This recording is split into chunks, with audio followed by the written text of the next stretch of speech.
entrada das mulheres no mercado de trabalho, uma profissão se tornou extremamente comum: a diarista. Pela informalidade da maioria das pessoas dessa área, muitos não sabem que essa prestação de serviço possui regras de acordo com as leis que orientam a profissão. Nesse vídeo, vamos entender essas leis e saber quais são os direitos dessa categoria. Mas antes de tudo, vamos definir o que é uma diarista. De forma simples e resumida, a diarista é uma pessoa que presta serviços de limpeza e recebe um valor por hora trabalhado ou dia, sem estabilidade no emprego, sem direito a férias, 13º salário, vale transporte e outros benefícios. A lei diz que a diarista pode ser contratada para atuar em apenas 2 dias da semana. Ou seja, quando as diaristas prestam serviços por menos de 3 vezes por semana, não há continuidade na prestação de serviço. Outro ponto importante é que o termo diarista não é exclusivo somente para os profissionais que realizam serviços de limpeza. A nomenclatura também se aplica a profissionais como cozinheiras, jardineiros, a profissional que cobra folgas de trabalhadores domésticos, babá, caseiro, garçom, lavadeira, etc. Como funciona o contrato de diarista? O contrato de diarista é autônomo, ou seja, não tem vínculo empregatício com o empregador para o qual presta os serviços. A contratação de diaristas é feita através do pagamento por horas ou dias trabalhados e deve ser comprovado por meio do recibo de pagamento de diaristas. Quais são os direitos de uma diarista? Quando é que o trabalho de diarista pode configurar um vínculo empregatício? Se a diarista começa a prestar serviços de forma contínua, subordinada, com horários definidos, além de estar no mesmo local de trabalho mais de 2 vezes por semana, poderá ser configurado o vínculo empregatício de acordo com o artigo 1º da Lei Complementar 150 de 2015 e passa a ser considerado uma empregada doméstica. Para evitar o vínculo empregatício, muitas pessoas decidem pela contratação de uma trabalhadora autônoma para fazer os trabalhos domésticos. Se você ainda não sabe quais são as formas de contratação que existem aqui no Brasil, vou deixar o link do vídeo aqui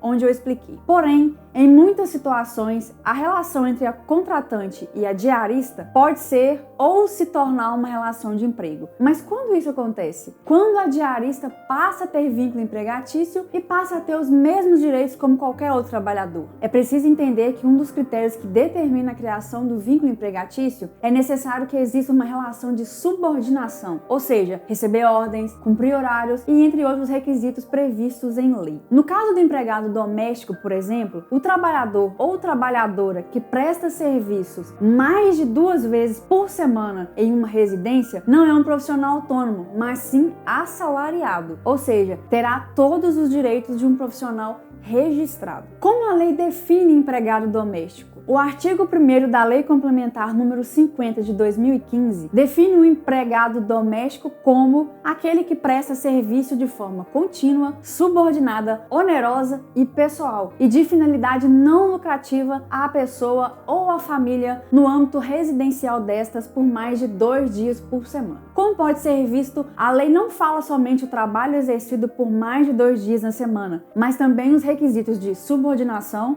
finalidade não lucrativa, entre outros. Vale destacar também que o termo natureza contínua não está apenas relacionado ao trabalho diário, mas ao que é consecutivo. Portanto, todo trabalho realizado em dias determinados da semana, como segunda-feira, quarta-feira e sexta-feira, mesmo quando não são intermitentes, podem ser considerados sucessivos. Para ficar comprovado que exista o vínculo empregatício e, consequentemente, ter direito aos benefícios trabalhistas previstos em lei, são necessários os seguintes requisitos: pessoalidade, ou seja, somente o trabalhador presta o serviço. Onerosidade, recebe um valor pela execução do serviço. Continuidade, o serviço é prestado de forma não eventual. Mas o que vem a ser subordinação? A relação de subordinação coloca o trabalhador numa relação em que é necessário respeitar as orientações do seu empregador e de obedecer, nos limites da lei, às suas ordens. Exemplos: respeitar e cumprir horários estipulados pelo contratante, trabalho em local determinado pelo empregador, receber instruções e ordens específicas do empregador, ter a obrigação de estar presente em horários determinados, subordinados e trabalhar com material fornecido pelo próprio empregador. Por outro lado, o trabalhador autônomo é aquele que exerce a sua atividade profissional sem nenhum vínculo empregatício, por conta própria de forma eventual e não habitual. Além disso, é ele que assume os riscos e exerce as atividades sem subordinação. Caso a diarista exerça suas atividades conforme a determinação do contratante, 3 dias na semana, essa situação poderá ser configurada como relação de emprego. Concluindo, se você se encaixa em alguma dessas opções que eu falei e trabalha na mesma residência por mais de 2 vezes na semana e recebe ordens e cumpre horários, provavelmente você terá direito ao registro na CTPS e receber os demais benefícios, como os impostos recolhidos pelo Simples Doméstico, como INSS,